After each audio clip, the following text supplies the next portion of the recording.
एक अमीर और एक गरीब इंसान के दरमियान फ़र्क सिर्फ इनकम का होता है। गरीब इंसान की इनकम कम होती है, उसके पास चीज़ें कम होती हैं, उसके पास सर्विसेज कम होती हैं और इसी तरह से अमीर के पास ये चीज़ें ज़्यादा होती हैं। यह बात याद रखिएगा, आज के दौर के हिसाब से अमीर और गरीब में मैं फ़र्क बता रहा हूँ और इसी फ़र्क की बुनियाद पर अमीर और गरीब कंट्रीज़ में फ़र्क पैदा किया जाता है। अभी अमीर और गरीब कंट्रीज़ का जो फ़र्क है वो किसी भी कंट्री की इकोनॉमी से लगाया जाता है और जब भी हम इकोनॉमी की बात करते हैं तो इकोनॉमी से मुराद होता है जीडीपी पर कैपिटा। अब ये जीडीपी पर कैपिटा को समझना बड़ा जरूरी है। जीडीपी पर कैपिटा से मुराद ये है कि किसी भी कंट्री की जो इनकम है वो उसके पर पर्सन की पर ईयर कितनी बनती है। जैसे अगर मैं अमेरिका की बात करूं तो अमेरिका की जो जीडीपी पर इनकम 2016 की थी वो $57,000 थी और इसी तरह से अगर मैं कनाडा की बात करूं उसकी $42,000 थी और साउथ कोरिया की बात करूं तो उसकी $27,000 थी। चाइना की बात करूं तो चाइना की $8,000 और भी कंट्रीज हैं जिनकी आहिस्ता आहिस्ता वैल्यू कम होती जाती है। याद रखिएगा, जिस भी कंट्री का जितना भी जीडीपी पर कैपिटा इनकम कम होती जाएगी इसका मतलब ये है वहाँ उसकी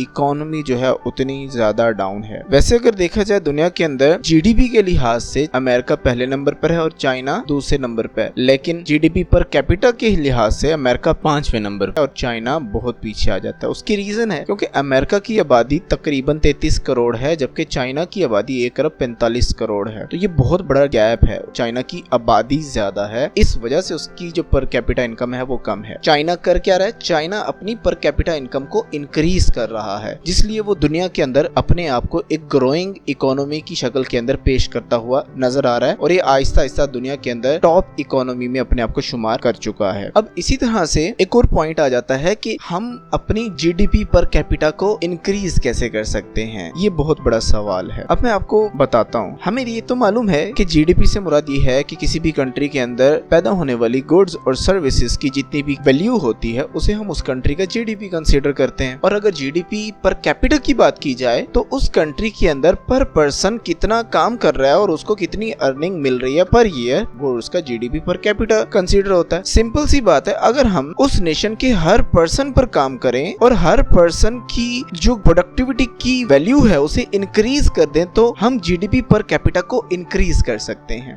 नॉर्मली हम जब इस चीज पे फोकस करते हैं तो हम बात करते हैं टीएफपी की। अब ये टीएफपी क्या होता है? टीएफपी बोलता है टोटल फैक्टर प्रोडक्टिविटी। अब ये टोटल फैक्टर प्रोडक्टिविटी असल में इकोनॉमिक टर्म है, मैं इसको आपको समझाता हूँ। टोटल फैक्टर प्रोडक्टिविटी से मुराद ये है किसी भी कंट्री के अंदर कोई भी इंडस्ट्री, कोई भी प्रोडक्टिव यूनिट हो या कोई भी फैक्ट्री हो, उस फैक्ट्री के अंदर कितनी हाई लेवल पर प्रोडक्टिविटी हो रही है वो उस फैक्ट्री, उस कंपनी, उस इंडस्ट्री की टोटल फैक्टर प्रोडक्टिविटी कहलाता है। एक मिसाल से मैं आपको समझाता हूँ। फर्ज कीजिए कि 2 शूज की फैक्ट्रियां हैं। एक फैक्ट्री के अंदर मजदूरों की तादाद 50 है और उसके अंदर वो मजदूर जूता बनाते हैं, उसे असेंबल करते हैं, उसकी सारी चीजें सेट करते हैं मैनुअली तरीके से। और एक और फैक्ट्री है, उसमें भी मजदूरों की तादाद 50 है लेकिन उसमें जो असेंबलिंग का प्रोसेस होता है वो मशीनें कर रही हैं, वो बाकायदा तौर पर असेंबली लाइन से गुजरते हैं। अब मुझे बताएं, क्या दोनों फैक्ट्रीज की प्रोडक्टिविटी बराबर होगी? हरगिज नहीं। यहाँ पे दोनों फैक्ट्रीज का जो टीएफपी है वो डिफरेंट है। जिसके यहाँ मशीनें लगी हुई हैं, जिसके यहाँ मॉडर्न टेक्निक्स का इस्तेमाल किया जा रहा है, उसका टीएफपी ज्यादा होगा। जब टीएफपी ज्यादा होगा यानी कि टोटल फैक्टर प्रोडक्टिविटी ज्यादा होगी, वो फैक्ट्री, वो कंपनी या वो इंडस्ट्री, उसकी ग्रोथ ज्यादा होगी। इसी तरह से अगर किसी कंट्री का टीएफपी ज्यादा होगा तो ऑब्वियसली उसकी ग्रोथ